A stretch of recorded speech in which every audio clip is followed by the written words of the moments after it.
kita sudah mengganti permentan kita yang tadinya penyaluran KUR ini by name by address, sekarang adalah KUR secara off taker dan cluster. Secara off taker ini petani di sini di dalam KUR kita ini mereka tidak memikirkan lagi bagaimana cara mencicil. Karena nanti yang mencicil adalah off takernya, yang menjadi avalisnya adalah off takernya. Kenapa off taker di sini? Saya meminta supaya nggak ada NPL-nya nih, nggak ada kredit macetnya.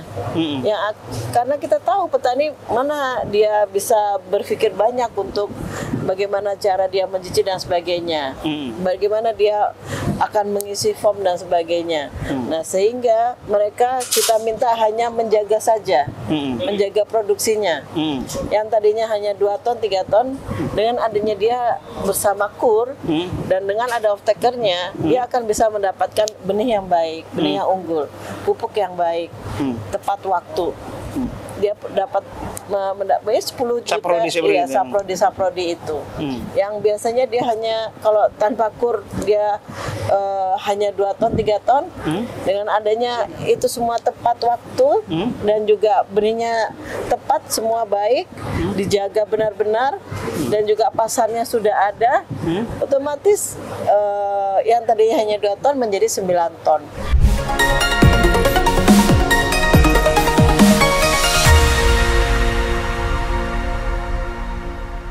Dari area Pekan Nasional Kontak Tani Nelayan Andalan di Padang, Sumatera Barat, bincang tipis-tipis kembali menjumpai Anda bersama saya Herman Tale Daulay di channel Tale Trias Info. Di channel ini berbagai isu terkini yang menjadi perhatian publik dan narasumber yang kita hadirkan untuk membahas isu tersebut akan kita iris-iris menjadi tipis-tipis. Karena kita sekarang berada di Hajat Pekan Nasional 16 kelompok Kontak Tani Nelayan Andalan, tentu kita membahas tidak jauh dari seputar pertanian. Pada kesempatan kali ini kita menghadirkan narasumber Ibu Indah Megawati, Direktur Pembiayaan Direktorat Jenderal Prasarana dan Sarana Pertanian Kementan RI. Untuk itu kita akan berbincang tipis-tipis soal permodalan bagi petani. Seperti kita ketahui selama ini, masalah modal ini seringkali menjadi momok bagi petani. Kita tahu Ibu Indah ini sangat gencar meluncurkan program KUR. Kita akan mengiris tipis-tipis dulu seputar kredit usaha rakyat ini. Terima kasih Ibu Indah sudah bersedia berbincang tipis-tipis. Ya, selamat sore. Bu, apa itu KUR itu apa sih Bu? Dan bagaimana cara petani agar bisa mudah mendapatkan itu? Silakan iris tipis-tipis dulu Bu, Direktur. Terima kasih. Assalamualaikum warahmatullahi wabarakatuh. Waalaikumsalam warahmatullahi wabarakatuh. Kita semua, Om Swastiastu, Namo Buddhaya, salam kebajikan, rahayu-rahayu untuk kita semua. Dan tentunya pada sore hari ini kita berada di Penas yang ke-16 di Padang, Pak Eman, di mana di sini berkumpul hampir 40.000 petani kita seluruh Indonesia. Ini adalah pestanya petani dan tentunya Kementerian Pertanian sangat mendukung sekali program Penas ini. Ini biasanya dilakukan 3 tahun sekali. Nah, kemarin kena adanya COVID jadi 5 tahun dan ini memang ditunggu-tunggu oleh petani kita ya seluruh Indonesia. Dan ini merupakan ajang pertemuan ya, mereka bisa memperlihatkan apa saja yang sudah mereka lakukan di daerah masing-masing. Di daerahnya masing-masing ya. Tentunya dengan adanya Penas ini tersosialisasikan semua program-program kita juga, program Kementerian Pertanian dan tentunya juga nantinya kita dapat meningkatkan pendapatan petani. Di sini bukan hanya petani saja, tetapi juga ada nelayannya, juga ada unsur kehutanannya ya. Dan di mana kita tahu bahwa di sini juga berkumpul pengusahanya. Nah, tentunya kita saat ini lebih ke arah yang teknologinya, Pak Eman ya, di mana di era digitalisasi ini, di Penas ini sekarang kita nggak kalah. Kalau dulu kita banyak bicara bagaimana kita mengenai berbudidaya yang baik. Nah, saat ini di Pena saat ini kita berbicara bagaimana kita bisa meningkatkan produksi kita dengan teknologi. Ya, maksud salah saya satunya dengan pertanian digitalisasi. Ya, sebelum masuk ke situ Bu, tentu saya kan memulai berusaha ini agar bisa saya berputar. Saya butuh modal. Itu perlu modal tentunya. Dengan digitalisasi juga perlu modal. Nah, modal yang saat ini kita tahu berbagai macam lah, banyak modal pembiayaan. Nah, salah satunya yang tidak dari unsur APBN, yaitu yang sudah kita kawal selama 3 tahun ya. Argumentasi saya, kredit usaha rakyat. Maaf Ibu Indah, argumentasi saya mengejar KUR ini karena saya berkeyakinan APBN ini bantuannya nggak bakalan cukup untuk membantu petani dari Sabang sampai Merauke. Mau nggak mau di backup. Setelah kena inflasi, kena Ukraina, Rusia, dan juga kita tahu saat ini kita sedang menghadapi nanti kemarau panjang. Nah, inilah diperlukan pembiayaan kita, anggaran negara kita lebih banyak untuk peningkatan pertumbuhan ekonomi. Nah, kita supaya Kementerian Pertanian tetap bisa memberikan pangan untuk 270 juta penduduk Indonesia. Bapak Menteri, Bapak Profesor Syahrul Yassin Limpo itu membuat satu program dorongan pembiayaan bagi petani di luar anggaran belanja negara APBN, yaitu kredit usaha rakyat yang sudah dikawal hampir 3 tahun ini di masa pemerintahannya beliau. Dulunya nggak pernah dikawal Pak, ya, baru dari pemerintahan Pak Profesor Dr. Syahrul Yassin Limpo inilah pembiayaan kita dengan kredit usaha rakyat ini, di mana beliau berjuang. Yang tadinya KUR kita ini 6% Pak, bunganya sekarang hanya 3%, dan yang tadinya petani mengakses pembiayaan ini dengan pemedia ingin membeli alat mesin pertanian dengan bunga yang tinggi dan uang muka yang besar, sekarang hanya DP-nya hanya 10%, bunganya 3%, pembayarannya bisa lewat Yarnen habis panen. Dan gunanya juga alat mesinnya. Biar pemirsa bincang tipis-tipis jelas. Berarti kalau saya minjam 10 juta, setahun bunganya cuma 300.000. Dibagi 12. Berapa itu? Ya, 30.000. 30.000. Itu mah biaya administrasi sebenarnya.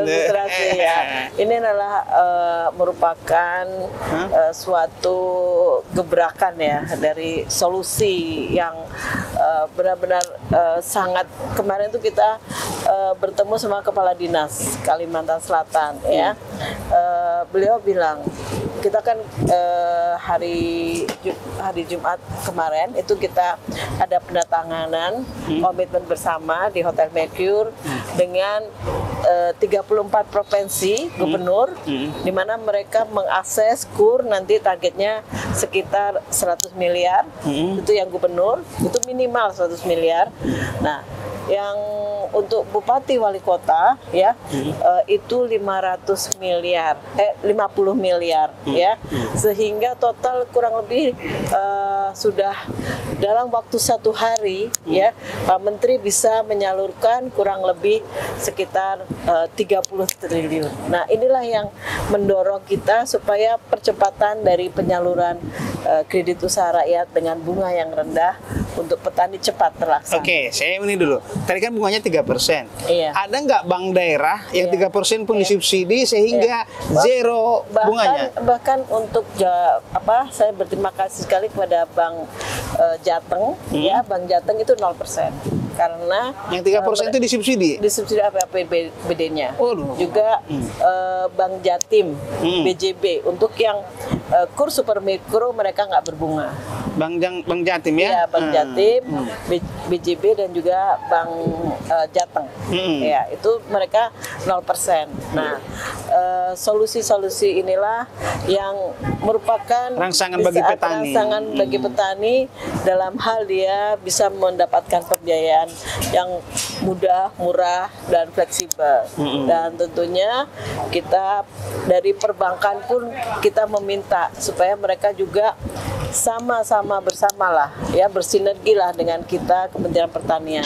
Karena kenapa? Kalau Kementerian Pertanian kan punya petaninya Oke, yang ingin melakukan. baik Bu. Saya mau iris tipis-tipis begini.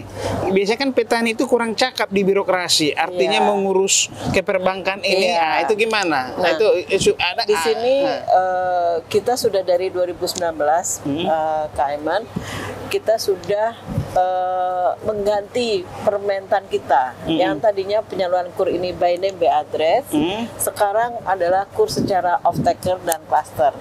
Secara off taker ini petani di sini di dalam KUR kita ini mereka tidak memikirkan lagi bagaimana cara mencicil. Karena nanti yang mencicil adalah off-takernya, yang menjadi avalisnya adalah off-takernya. Kenapa off-taker di sini? Saya meminta supaya nggak ada NPL-nya nih, nggak ada kredit macetnya. Karena kita tahu petani mana dia bisa berpikir banyak untuk bagaimana cara dia mencicil dan sebagainya, bagaimana dia akan mengisi form dan sebagainya. Nah, sehingga mereka kita minta hanya menjaga saja, menjaga produksinya. Yang tadinya hanya 2 ton, 3 ton, dengan adanya dia bersama KUR dan dengan ada off-takernya, dia akan bisa mendapatkan benih yang baik, benih yang unggul, pupuk yang baik, tepat waktu. Dia dapat mendapatkan 10 juta saprodi itu. Yang biasanya dia hanya kalau tanpa KUR dia hanya 2 ton, 3 ton. Dengan adanya itu semua tepat waktu dan juga benihnya tepat, semua baik, dijaga benar-benar dan juga pasarnya sudah ada, otomatis yang tadinya hanya 2 ton menjadi 9 ton.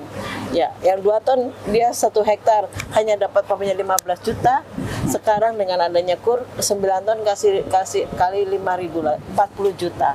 Ini terjadi Kak Eman itu di NTT ya, NTT dengan Bank NTT itu bekerja sama dengan off-takernya ya. Itu mereka menyalurkan KUR itu dengan petaninya bekerja sama bermitra dan membuat suatu perjanjian. Nah, setelah mereka berproduksi diambil oleh off-takernya dan sama off-takernya dibagi hasilnya. Petaninya nggak dikasih uang, jadi dikasih sarana prasarana saprodi dan juga dijamin harganya setelah panen, harganya sekian di depan. Artinya udah sesuatu yang ribet ke perbankan sekarang sudah bisa disederhanakan. Dan bahkan sekarang akan lebih sederhana lagi karena kalau yang kemarin kita kan secara manual petani itu. Nah, saat ini kita sedang membuat satu program digitalisasi pertanian dengan KUR ini, sehingga nanti petaninya nggak usah repot-repot pergi ke bank. Cukup dari sini bisa? Iya, cukup dari aplikasi kita dengan gadgetnya kita, dengan HP-nya kita. Mereka apa yang dia perlukan, seperti apa pembayarannya, bagaimana cara mencicil, bagaimana cara pasarnya nanti, semua ada terinformasikan dengan aplikasi. Bahkan aplikasi kita ini juga bisa membeli alat mesin pertanian nantinya. Jadi mereka supaya cakap digitalnya ada pelatihannya enggak? Karena petani itu bekerja sama dengan Badan SDM, di mana Badan SDM selama ini mengawal KUR dengan ketat, bahkan membuat pelatihan-pelatihan BIMTEK sudah 1 juta lebih kita penyuluh dan juga petani dilatih oleh Badan SDM. Jadi mereka udah cakap teknologi. Iya. Berikutnya saya mau tipis-tipis apalagi gini. Petani milenial. Kalau milenial saya nggak terlalu ini, mereka udah akrab ya dengan teknologi. Saya lagi mau tipis-tipis gini lagi nih Bu Direktur. Budidaya pangan ini itu tuh berkait erat dengan cuaca. Ya kan, El Nino nanti mau di depan mata. Tentunya maksud saya adalah takutnya gagal panen, nggak bisa bayar KUR. Nah, apa yang menjamin saya supaya saya nggak was-was sebagai petani? Jadi kami dari Direktorat Pembiayaan sudah mengantisipasi sedini mungkin, kan kita tahu yang tadi El Nino akan hadir. Ini aja kita udah kepanasan ini. Nah, Tentunya kita juga tidak mau mitra kita, perbankan kita yang mempunyai modal itu juga merugi ya, sehingga kita sudah bekerja sama. Kalau kreditnya kita bekerja sama dengan Askrindo dan Jamkrindo untuk kreditnya kalau terjadi gagal panen dan petani atau off-taker atau apa yang tidak bisa membayar cicilannya, itu ada relaksasi nanti. Itu kemarin COVID juga sama, kita ada Permenkonya nomor 2 untuk mengantisipasi itu. Sedangkan untuk gagal panennya komoditinya kita sudah bekerja sama dengan Jasindo asuransinya, sehingga kami meminta ayolah petani jangan takut mengakses pembiayaan kita ini. Ini adalah pembiayaan yang merupakan solusi dari pemerintah hadir agar petani dapat mengakses pembiayaan yang mudah, murah, dan fleksibel. Oke, setelah asuransi, ya, Bu, asuransi. Saya nggak mau dong sebagai petani, begitu nanti panen semangka bejubel, berlimpah, cabai berlimpah, nggak ada pasar.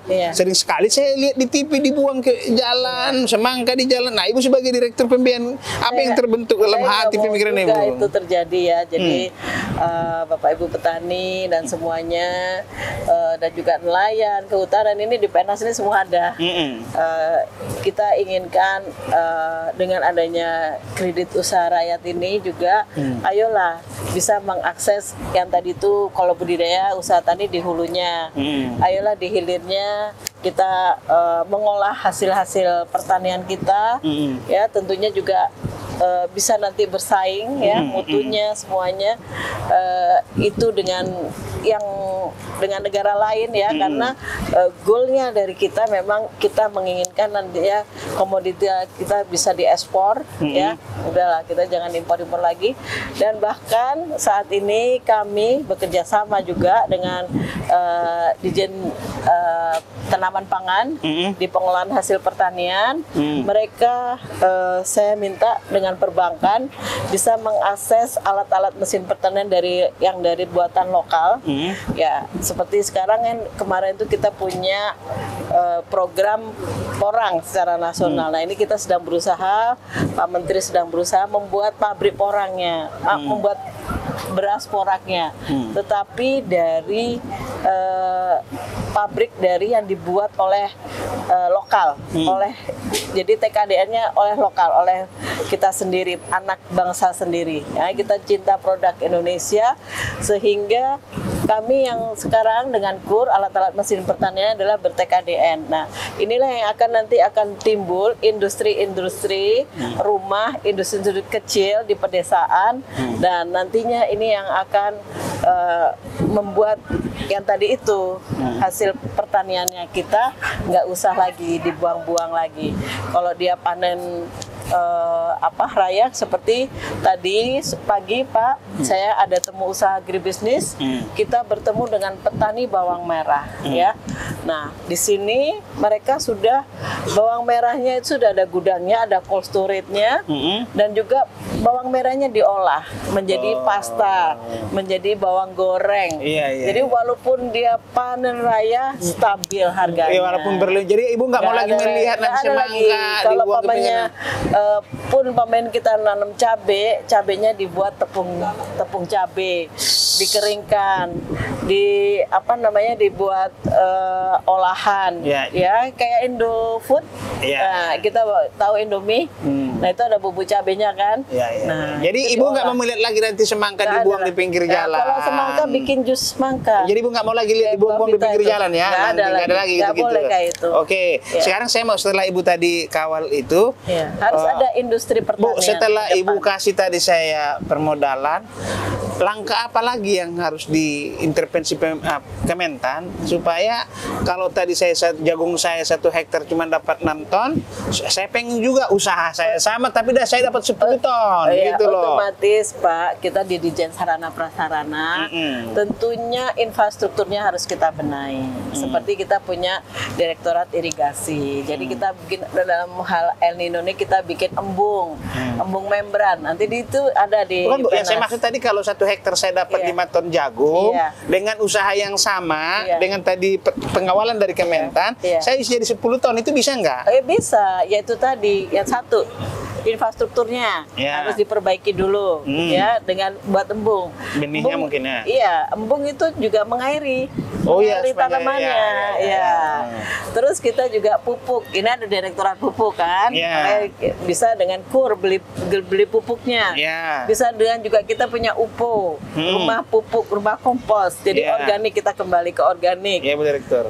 Kita juga punya, kita benahi sarana prasarananya lah. Kita punya alat mesin pertanian, olahnya biar cepat pakai traktor. Belinya seperti apa? Belinya dengan KUR, dengan cara dicicil dengan yang tadi itu. Kita punya taksintan tadi itu, ya. Terus kita juga ke depan tentunya mengenai permodalannya, bagaimana kita bisa mensinergikan dengan berbagai permodalan selain perbankan. Dengan kita punya lembaga pembiayaan agribisnis, LKMA kita juga punya CSR, kita bekerja sama dengan seluruh mitra-mitra kita, CSR-nya untuk meningkatkan hasil pertaniannya, ya. Jadi kalau pamannya nggak lolos seliknya KUR, jangan takut, ya. Bicara dengan kami akan mencarikan solusi-solusi pembiayaan. Tapi udah banyak belum areal pertanian yang biasanya 6 ton jagung per hektar udah bisa 9 ton. Iya, otomatis kita contohnya ada di Lembata, di NTT, di mana di situ ada siklus yang secara closed loop, secara kemitraan pembiayaannya, petani diberikan benih yang unggul, pupuk yang baik, ya, tepat waktu, tepat guna. Mereka juga ada pengendalian hama penyakitnya diperhatikan, ada pengawalannya, sehingga produksinya yang tadinya hanya 2 ton, kalau 2 ton itu dia nggak ada pengawalan apapun, dia seadanya, benih, pupuk dan sebagainya seadanya. Nah, ini dikawal semuanya dari 2 ton. Nanti kapan-kapan Bapak ikut saya ke Lembata. Sekarang akan ada 1000 hektar kita persiapkan. Nah, itu yang tadinya 2 ton, 3 ton, sekarang sudah menjadi 9 ton. Nah, ini yang menjadi fokus kita nyata ke depan. Eksponensial lah program dari Bapak Menteri Pertanian. Oke, demikian bincang tipis-tipis dengan Ibu Indah Megawati, Direktur Pembiayaan Ditjen PSP Kementan RI.